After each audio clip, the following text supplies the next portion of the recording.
MTN News, this is Montana This Morning. I'm Edgar Cedillo in Bozeman. If you live around campus or around Bozeman High School, your parking permit prices will soon increase. I'll tell you about that coming up. I'm Joe St. George in Washington. Are you someone who doesn't like to use cash much when you buy things? Maybe you're someone who likes to use a credit card for cashback rewards or travel points. Well, some fear credit card perks could soon change drastically if a bill passes in Congress. We explain next. I'm Jonathan Amberian at the state capitol. The federal government has allocated another $600 million to Montana to expand broadband service, and a state commission is starting the work of planning for how that money is going to be distributed. Some of the mining city's lesser-known characters are coming to life tomorrow on the Motherlode stage. I'm Megan Thompson, and coming right up, I'll tell you about a living history play that's raising money for a local museum here in Butte. Alrighty, it is 6:30 on this Thursday edition of Montana This Morning. Jay McDonald, Matt Elwell with you. A great look over the mining city, and you will love that mining city play story, Matt. It's a fun one. Yeah. Let's just say there's some familiar faces that you might see in there. It'll be fun. But let's talk about the weather. Familiar weather patterns? We're pretty mild this week overall, but we're seeing the heat beginning to build, and I think that really means that drying out stretch is around the corner. All right. Our temperatures are right now holding into the 50s. It's been warm most of the morning. We're starting to cool down a little bit, but it won't be for long. There are a few isolated rain chances across the area as you get into the mid-afternoon, early part of the evening. I don't think that it's anything that we really have to worry about overall, but I wouldn't be shocked to see a few showers on the horizon for today. A little breezy as we're starting the morning. We'll still have that breeze into the afternoon, upper 70s and low 80s for most of the area today, but the big warm up is on the way. I'm going to talk more about those impacts and timing coming up in just a few minutes. All right, thank you very much, Matt. 6:31. If you live in the parking district near Bozeman High or Montana State University, the price of a parking permit will soon go up. Our Edgar Cedillo spoke with neighbors who say the price hike isn't what's upsetting them. They're angry about the enforcement. The residents will clear out a spot for their vehicles so they can put their car in place. They'll leave and a student will come in and fill in the spot. Kara and Steven live blocks away from Montana State. They say that parking in the summer is a complete 180 than during the school year when their street is packed with cars and snow. They say that they wish the city would enforce parking regulations better to make sure that only those with parking permits can park on the street.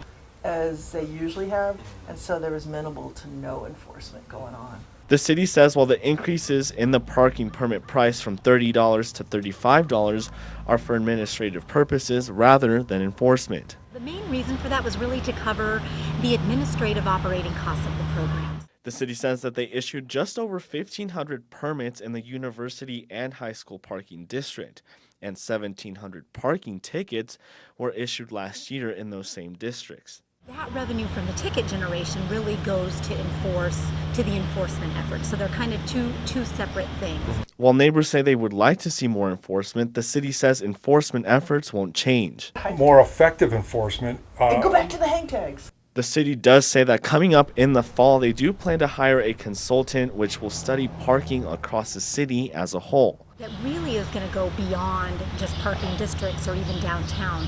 We're really going to look at the entire city and parking in the city and what does that mean and what do we need to pay attention to. The new parking increases take effect on August 1st. In Bozeman, Edgar Cedillo, MTN News.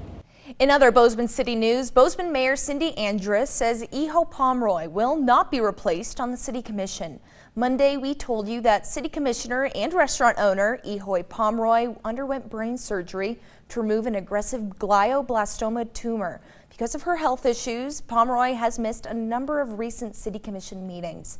Andrus says those absences are allowed under the city charter and that there is no timeline for Eho's return.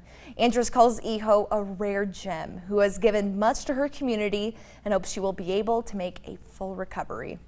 And last month, the federal government announced Montana would receive more than $600 million to bring high-speed internet to all corners of the state. MTN senior political reporter Jonathan Amberian reports state leaders are starting the long work of developing the program for money that can get out. Last year, a state advisory commission made recommendations for how to distribute more than $300 million in federal broadband funding across Montana. Now, another commission has started planning for the next round of federal funds, with twice as much money available, but much different regulations on how it can be used. ARPA just simply said, make broadband, deploy it, keep everybody in compliance. As we've talked about for months, this could not be more different. The latest round of funding came through the federal Broadband Equity, Access, and Deployment, or BEAD program. Just under $629 million has been allocated for Montana, one of the highest amounts per population of any state. Unlike the ARPA broadband funding the state awarded last year, this money is specifically intended to get broadband to every unserved location, mostly rural, in the state. One of the biggest questions we continue to keep getting from the press and from the public in particular is this enough money? And that is a magic 8-ball question, but the answer is yes and no. Montana Department of Administration Director Misty Ann Giles says it would be too expensive to install fiber lines to everyone, so they'll have to look at other technologies like fixed wireless to reach some locations. The state is now tasked with putting together an initial proposal for how to choose providers to build the new broadband infrastructure. One of the first steps will be making sure state and federal authorities both have an accurate picture of what locations are completely unserved or underserved. It is a constant effort of getting more information and refining. The initial proposal must be turned in for federal approval by the end of the year. The commission plans to really dig into the details of the plan they'll submit to the federal government at their meetings in August and September. In Helena, Jonathan Amberian, MTN News. Thank you very much, Jonathan. Now, if you're someone who uses credit card points to travel on the cheap or cashback rewards to lower your monthly bills, you may want to pay attention to a debate in Congress. Advocates of credit card rewards say many perks could go away if legislation aimed at reducing credit card transaction fees is impacted in any way. Our Joe St. George reports on that debate that just might impact your wallet. Well, there's a good chance you don't go to one of these, an ATM, as much as you used to. Sure, some people still like cash, but if you walk down the street, there's a good chance people are buying things not with this, but with credit cards. But have you ever thought about how much credit cards cost businesses? Well, Congress is debating that. Some believe reform is needed to lower prices, while some fear credit card perks could soon be a casualty. Here is what we're talking about. You see, every time a credit card is used, there is something known as an interchange fee that kicks in. These transaction fees are paid for by the business itself, the price of offering customers the convenience of using a credit card.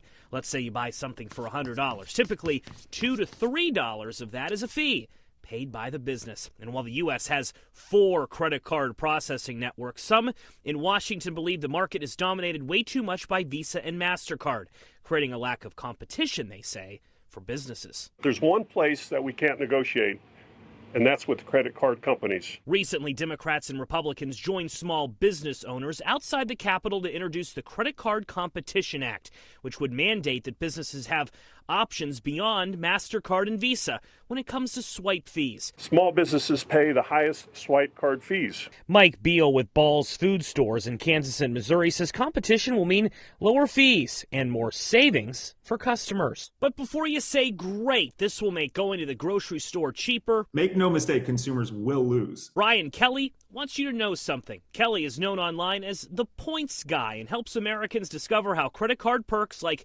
travel points and cashback rewards can help them save money. Kelly says any disruption with credit card interchange fees could mean those credit card perks that perhaps paid for your last vacation get cut. You get cash back or rewards or like fraud protection. That's all paid for by the interchange. Points are how people are traveling. Many people are traveling these days. Kelly isn't just guessing here. He says back when Senator Dick Durbin of Illinois passed similar legislation over 10 years ago aimed at reducing debit card fees, incentives to use those debit cards were quickly dropped. Debit card rewards disappeared almost overnight. Fees on checking accounts went up across the boards. Whether or not Congress actually passes any credit card reform this year is unclear. A vote, though, is possible this month. Joe St. George, Scripps News, Washington. Now back here at home, the World Museum of Mining is bringing some of Butte's lesser-known characters to life in a play that organizers are calling a mostly true story. MTN's Megan Thompson gives us a behind-the-scenes sneak peek. Well, the mining city is full of colorful characters, both living and dead. And tomorrow, some of Butte's favorite living legends will bring to life characters on the Motherlode stage for the annual World Museum of Mining's fundraiser. MTN's John Amey plays the part of an Irish storyteller, while Luke Shelton jumps in on the piano for the production. Every time I put on this hat, I talk like Matty. But the funny thing is, as soon as I take it off, I start talking like John again. But as soon as I put it back on, it's gone, and then I'm normal. Then I'm back. The majority of this play is set in an old-timey bar, and he was looking for somebody that could do a little old-timey piano. That was right up my alley, and I said, you know, sign me up. We started with the idea of a simple Chautauqua, like living history play, and it evolved into Butte The Bold, which has been heavily inspired by all of the stories that we've heard growing up. Why don't you go hang yourself and end your suffering, you bum? This is important for the Mining Museum mostly because our goal and our mission to the museum is to promote and share Butte and mining history in all kinds of different ways. And of course we have the day-to-day tourist museum with the underground tour, and this is a new, fun, different way to share some of those stories that aren't necessarily seen at the museum. Organizers say they wanted to do a fundraiser that is big and bold, and this big, bold, mostly true story of Butte will help fund some big projects coming up for the local museum. Yeah. And these are all based on true, like, stories, or said to be true stories that happened in Butte back in the day. So ghosts in it. There's rioting, and there's very important women, that trailblazing women who were doctors and lawyers, and it's just it's an incredible story about. It's a history story, but it's very entertaining, and even if you lived in Butte your entire life, you might learn something new. Guns were shot up in the air to clear the streets. Why folks down in the flats? Butte The Bold is an original, all-volunteer living history play in 9 acts, and it takes place July 13th at 7:30 in the evening at the Motherlode Theater in Butte. Megan Thompson, MTN News. Again, that's tonight at 7 o'clock. Pretty exciting stuff. Now we're going to take a quick break here on Montana This Morning.